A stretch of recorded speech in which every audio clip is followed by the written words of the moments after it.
안녕하십니까, 캔사스 하모입니다. 오늘도 저와 함께 유익한 시간 만들어 봅시다. 내일신문이라는 언론 매체에서 내일의 눈이라는 그 섹션에다가 김호중 가수가 그러니까 경찰에서 조사를 마치고 귀가하는 것을 공개한 것에 대해서 피의자 인권에 반한다, 이런 제목하에서 기사를 이분이 누구시냐면 박광철 기자님이 이렇게 상세하게 좀 보도를 했습니다.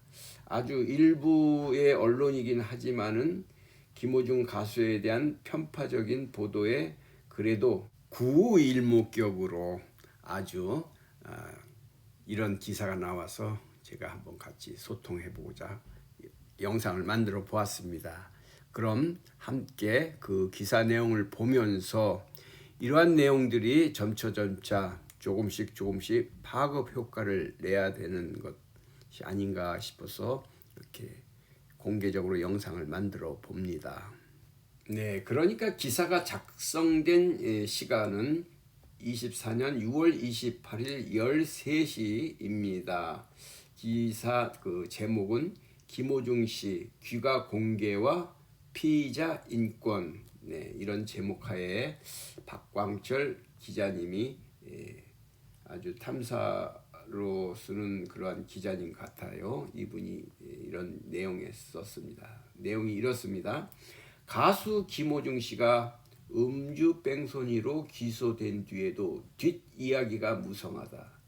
그중 하나가 경찰 3차 출석 조사 때의 귀가 공개 논란이다. 김호중 씨는 지난달 21일 강남경찰서 조사 후 귀가할 때 1층 로비로 나가라는 요구를 받았다. 김호중 씨 측은 들어올 때처럼 지하 주차장으로 나가게 해달라고 했지만 수사팀은 상급청 지시를 이유로, 여기서 상급청 지시랍니다. 상급청 지시를 이유로 사실상 언론 앞에 설 것을 통보했다. 6시간을 버틴 김호중 씨는 6시간을 버티었다요. 그런데 결국 언론의 플래시 세례를 받으며 로비로 나왔다. 김호중 씨 변호인은 인권 침해라고 반발했다. 당연히 그렇게 했겠죠. 여기에 서울경찰청장이 발음이 어렵네. 서울경찰청장이 기자 간담회에서 이렇게 얘기했대요. 김호중 씨 변호인이 강력히 비공개 소환을 요청했는데 초기에 강남서에서 잘못 판단한 게 아닌가 싶다면서 모든 경우 비공개 조사해야 하고 특별한 조치를 해야 하는 걸로 귀결된다. 그게 인권에 부합하는 조치인가? 라고 해 논란을 부추겼다. 뭔 말인지 좀 이해가 안 가요. 어쨌든 이렇게 했대요. 경찰의 이 말은 사실 틀렸다.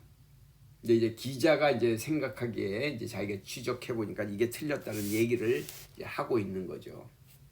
현행 수사 규칙에 따르면 피의자 출석 조사는 비공개로 하도록 하고 있다. 김 씨가 지하로 들어왔다면 지하로 나갈 권리가 있다. 그간 수사 당국이 피의자를 포토라인에 세우는 데 대한 비판이 있었다.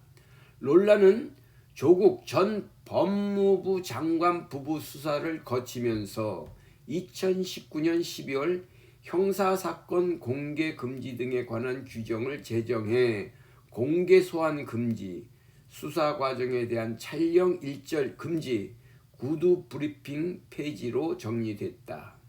그러니까 세 가지가 이제 정리가 됐다는 거죠. 피의자를 포토라인에 세우는 등 하는 것에 대해서 피의자니까 공개 소환을 금지하라, 수사 과정에 대한 촬영을 일절 금지하라, 구두 브리핑 폐지, 이것이 정리가 됐다는 거죠. 제정됐다는 거죠. 그런데 현재는 지난해 11월 시행된 검사와 사법경찰의 상호 협력과 일반적인 수사 준칙에 관한 규정에 따라, 여기서 검사와 사법경찰의 상호 협력과 일반적인 수사 준칙에 관한 규정 그랬잖아요. 검사와 사법경찰이라는 건 뭐냐면, 검사는 알죠. 근데 사법경찰이라는 것을 뭐 대부분 압니다. 경찰관도 사법경찰일 수도 있고 검사도 사법경찰을 지휘하는 사람이 검사예요. 그러니까 사법경찰에는 굉장히 많습니다. 뭐 식품을 같은 거를 만약에 그 잘못된 위법사항을 그런 것을 발견하고 그들을 이게 위법사항을 만약에 찾아낸다면은 뭐 식품 뭐 위생처 뭐 이런 거 있잖아요. 뭐 그다음에 무슨 뭐 네. 만약에 농산물 같은 거를 잘못했다. 그러면 이제 농림부에 있는 공무원이 사법경찰권이 있습니다. 그 부서에서 그러한 좀 거기에 관련된 직무를 맡고 있는 사람한테 검찰청에서 사법경찰증을 줍니다. 네. 무슨 말씀인지 아셨죠? 그 특정 분야에서 무슨 뭐 예를 들면은 또 뭐가 있을까? 식품뿐만 아니라 무슨 보건 쪽에 그런 데에 위반이 된다면은 그런 사람들한테 사법경찰 그 증을 주겠죠. 네, 그렇습니다. 말이 길어졌네. 그래서 이런 규정에 따라 피의자 출석의 일시, 장소 등을 정할 때는 피의자의 명예 또는 사생활 비밀이 침해되지 않도록 하고 있다.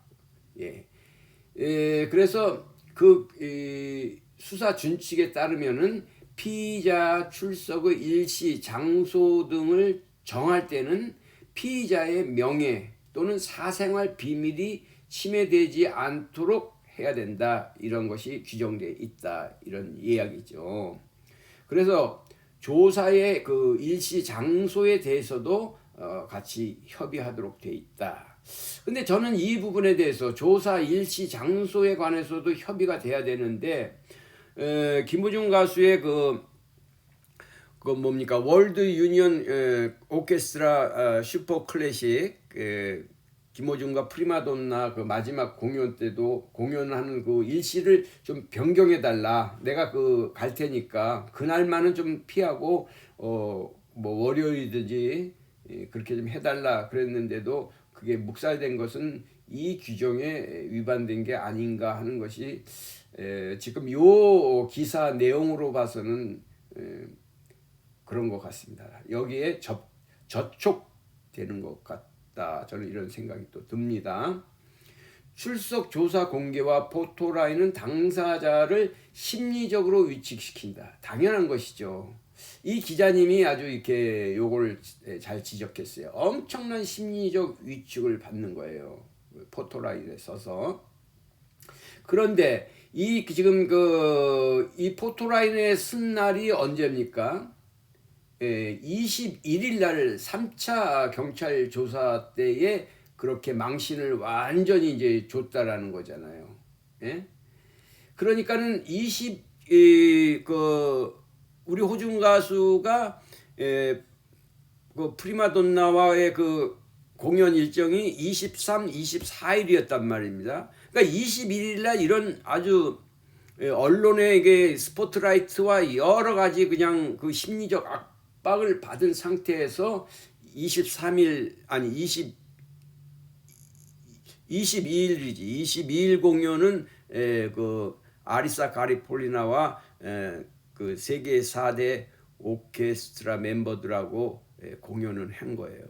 그러니까 그 멘탈이 보통 아니면서 그가 가지고 있는 기본적인 그 베이스를 갖고 있는 그의 음악에 대한 그 연습량이라든가 이런 거는 가히 짐작할 수 있는 거 아니겠습니까? 그러한 아주 그 혹독한 언론의 그러한 그 뭐랄까 문매를 맞고서도 그렇게 했다라는 거, 마무리를 했다라는 거. 우리가 이미 그거 들어봐서 알지 않습니까? 이미 우리가 여러 매체에서 우리가 그때의 그 공연 그 모습을 간접적이거나 충분히 그래도 들어봤잖아요. 근데 그때의 우리 호중 가수님이 부르는 건 평상시와 조금도 다름이 없는, 어떤 면에서는 그때 너무 자기의 그 약간 그 오버페이스가 아니라 그 퀄리티가 오히려 또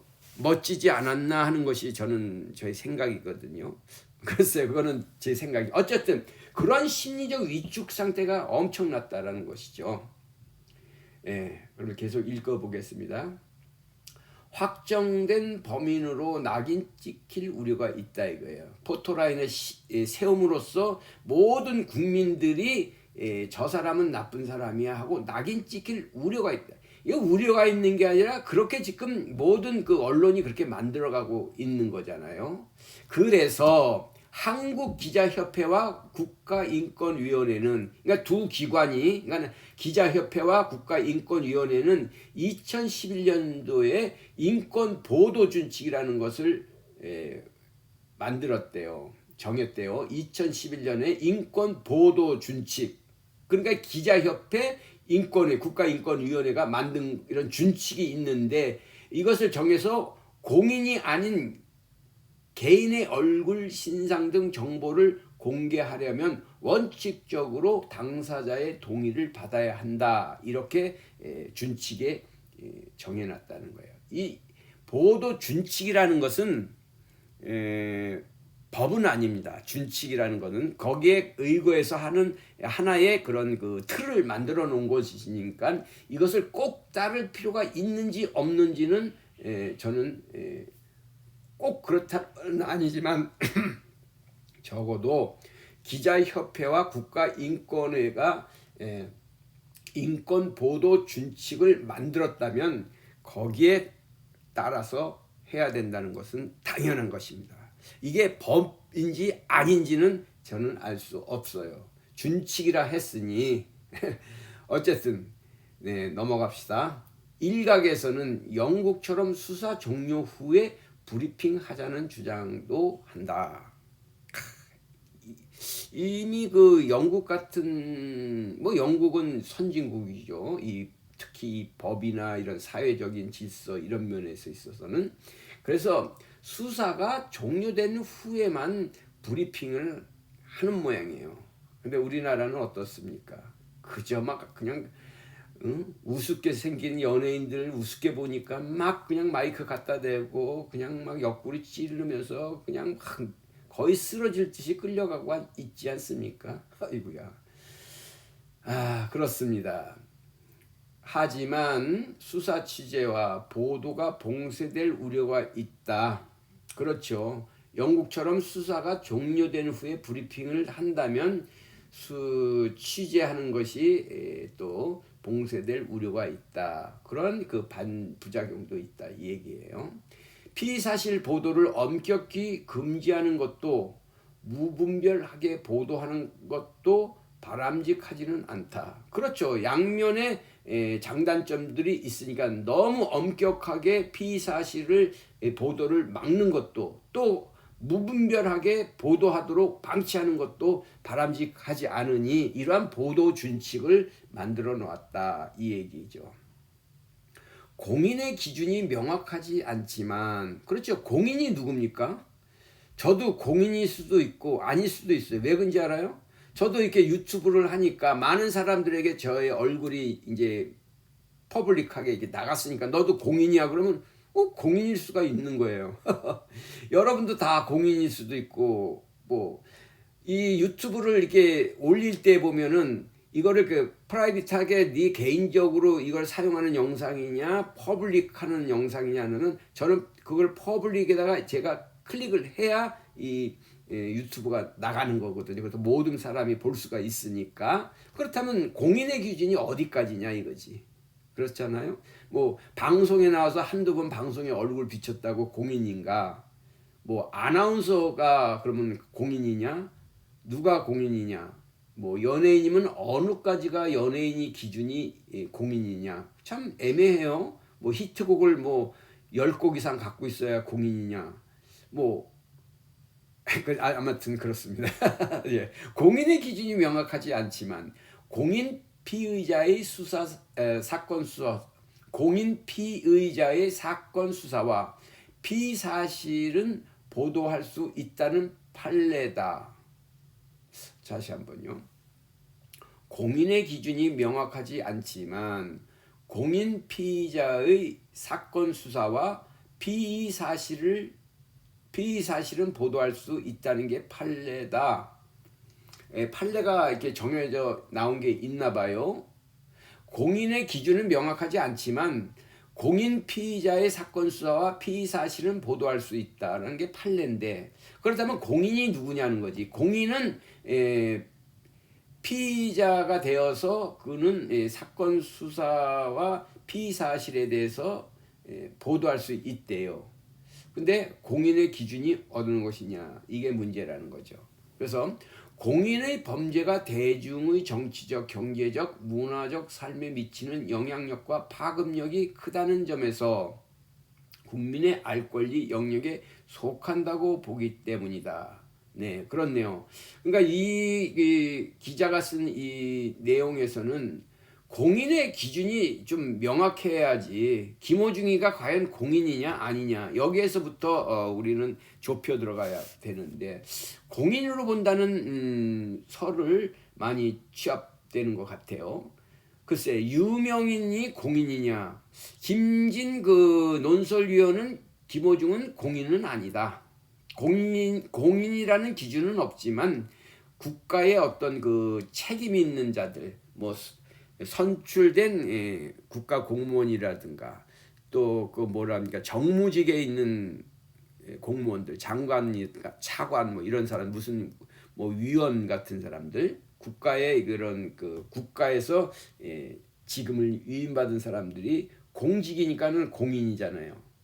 근데 뭐 김호중 가수는 뭐 세금만 빵빵 나는 사람인데 유명한이라고 해서 공인인가? 유명인과 공인은 같다. 참 알 수가 없는 노릇이죠. 어떤 때는 그렇게 갖다 붙이고 어떤 때는 아닌 것 같이 붙이고, 그렇습니다. 예, 공인인가 아닌가부터가 우리가 정리가 돼야 되는데 문제가 있는 그런 것이다. 이 기자는, 박광철 기자님은 이렇게 기사를 쓰고 있습니다.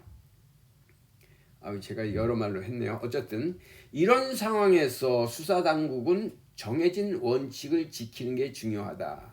그렇죠. 이러하게 왈가왈부하고 호중가수를 물어뜯고 하는 이러한 상황 속에서 누구나 다 그냥 돌을 던지고 있는 이런 상황에서 수사당국은 정해진 원칙을 지키는 게 중요하다.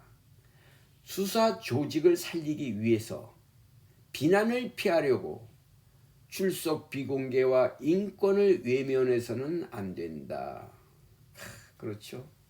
경찰이면 경찰의 자기의 조직을 살리기 위해서 강남경찰서 특별히 자기네들이 김호중 당신에 대해서는 우리가 구속시킬 증거와 자료가 차고 넘쳐 하면서 언론에다가 공개하면서 너는 도저히 구속되어서 너는 뭐랄까 엄중한 법의 심판을 받아 마땅해. 너는 엄청난 죄를 저질렀어 하면서 경찰이 일부러 막 붐을 만들었습니다. 이거는 여러 가지 기사나 여러 가지 그들이 무슨 SNS에서 하는 자기네들끼리 통하는 그러한 그 내부 통신망이나 여러 그런 거에서 수사에 참여했던 경찰관이, 수사관이 아주 김호중을 비난하는 그러한 글을 올렸다가 또 삭제했다는 것도 우리가 알고 있습니다. 그렇습니다. 수사 조직을 살리기 위해서 특히 강남경찰서, 그렇죠. 또 비난을 피하려고 언론이 하도 이렇게 이야기를 하니까 이 언론을 에서 얘기하는 이 내용을 진실을 맞닥뜨려서 이거를 진실에 대응하는 것이 아니라 그저 그 비난을 피하고 보려고 이러한 그 인권, 개인에 대한 것을 인권을 외면해서는 안 된다. 지휘부와 수사팀의 일관되지 않은 행위는 불신을 낳는다. 네, 마지막 날에 딱 일침을 딱 놨어요. 지휘부가 어딥니까? 지휘부와 수사팀의 일관되지 않은 행위는 불신을 낳는다. 상급이니까 경찰청장, 소위 말하면 서울경찰청장, 아니면은 강남경찰서장 정도 되는 사람들, 이분은 지휘부죠. 그 다음에 수사팀은 누굽니까? 네, 그걸 담당하는 부서겠죠. 네, 이들의 일관되지 않는 행위는 국민들로부터 불신을 낳는다. 그래서 이미 많은 사람들은 그저 언론의 보도에 끌려가고 있지만 그렇지 않고 조금이라도 생각을 하는 사람들은 여러 가지 불신을 지금 표출하고 있다. 이러한 내용의 기사를 내일신문 박광철 기자님이 내일의 눈 이런 섹션에다가 기사를 올렸습니다. 6월 28일 13시에 올렸네요. 네, 지금까지 캔사스 하모였습니다. 안녕히 계십시오. 네, 여름철 더위가 몹시 기승 부리는 이때에 건강하시고 평강하십시오. 감사합니다. 안녕히 계십시오.